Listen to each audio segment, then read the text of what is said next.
श्री स्वामी समर्थ. नमस्कार मंडळी, स्वागत आहे तुम्हा सर्वांचं आपल्या मराठी यूट्यूब चॅनलमध्ये.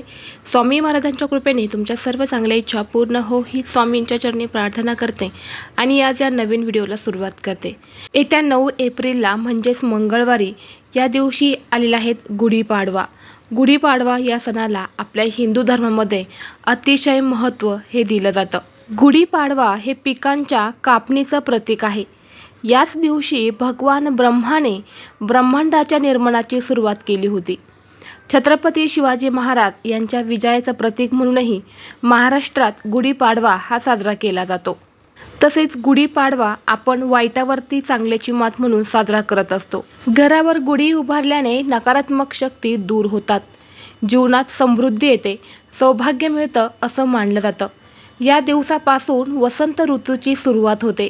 या सणाला देशातील वेगवेगळ्या राज्यात वेगवेगळ्या नावाने ओळखले जाते.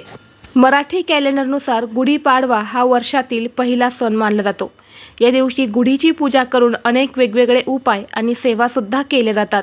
म्हणूनच आज या व्हिडिओमध्ये मी तुम्हाला अतिशय प्रभावी एक उपाय सांगणार आहे. आपल्याला या दिवशी अन्नपूर्णा देवीला अशी एक वस्तू ही अर्पण करायची आहे.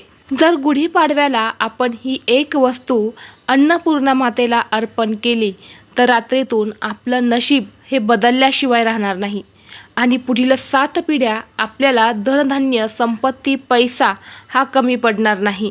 हा उपाय केल्याने घरातील 7 पिढ्यांचं दारिद्र्य हे नष्ट होईल.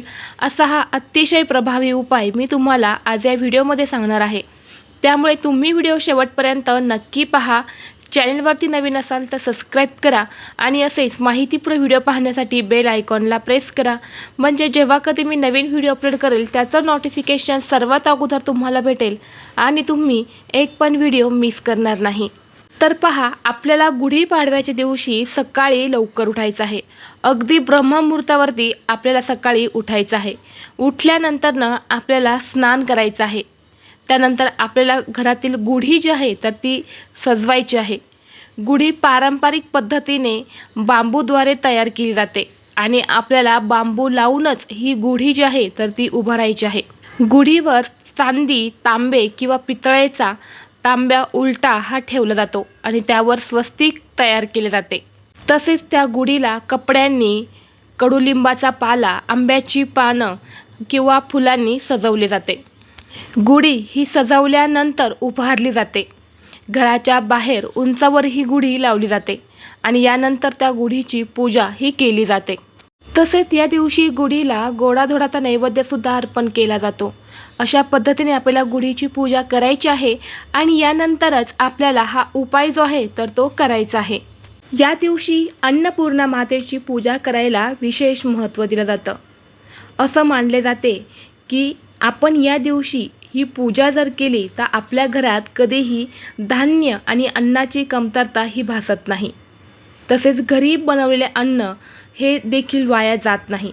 अन्नपूर्णा देवीला लोकप्रिय देवता मानली जाते. यामुळे आपल्या प्रत्येकाच्या घरामध्ये अन्नपूर्णा देवी ही असतेच आणि म्हणूनच आपल्याला हा उपाय जो आहे तर तो करायचा आहे. या दिवशी तुम्ही हा उपाय जर केला तर तुम्हाला वर्षभर काहीही कमी पडणार नाही. वर्षभर तुमच्या घराची भरभराट होईल. तसेच आपल्या घरामध्ये सदैव अन्नपूर्णा मातेची कृपा राहील. तर तुम्हाला काय करायचं आहे, गुढीपाडव्याच्या दिवशी जेव्हा आपण आपल्या देवतांना स्नान घालणार आहे त्याचवेळी तुम्ही हा उपाय करायचा आहे. अन्नपूर्णा मातेवरती सुद्धा तुम्हाला पंचामृतने किंवा शुद्ध पाण्याने अभिषेक करून घ्यायचा आहे. अन्नपूर्णा मातेची मूर्ती ही तुम्हाला स्वच्छ कापडाने पुसून घ्यायची आहे. एक वाटी घ्यायची आहे. वाटीमध्ये तुम्हाला हळद, कुंकू मिक्स करून स्वस्तिक काढायचं आहे आणि त्यावरती तुम्हाला हळद, कुंकू, अक्षदा अर्पण करायच्या आणि त्यावर तुम्हाला ही मूर्ती ठेवायची आहे. यानंतर तुम्हाला काय करायचं आहे, जी धनं असतात बघा, आपण मसाल्यामध्ये धने वापरतो, तर ती धने तुम्हाला माता अन्नपूर्णेला अर्पण करायची आहे.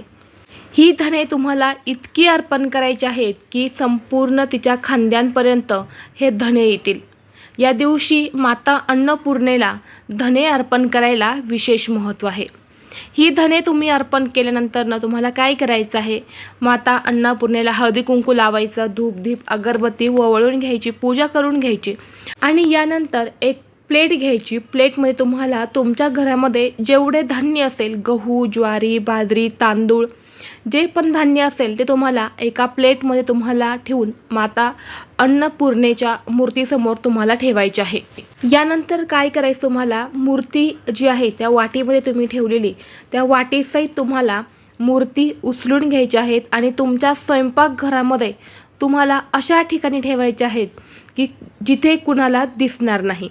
अशा ठिकाणी तुम्हाला ही मूर्ती जी आहेत अन्नपूर्णा मातेची तर ती तुम्हाला ठेवून द्यायची आहेत. धन अर्पण केलेले आहेत तर त्याच्या सहित तुम्हाला ठेवायचे आहेत. त्याचबरोबर जे धान्य आपण अन्नपूर्णेला अर्पण केलेले आहेत तर ते धान्यसुद्धा तुम्हाला ठेवायचं आहेत.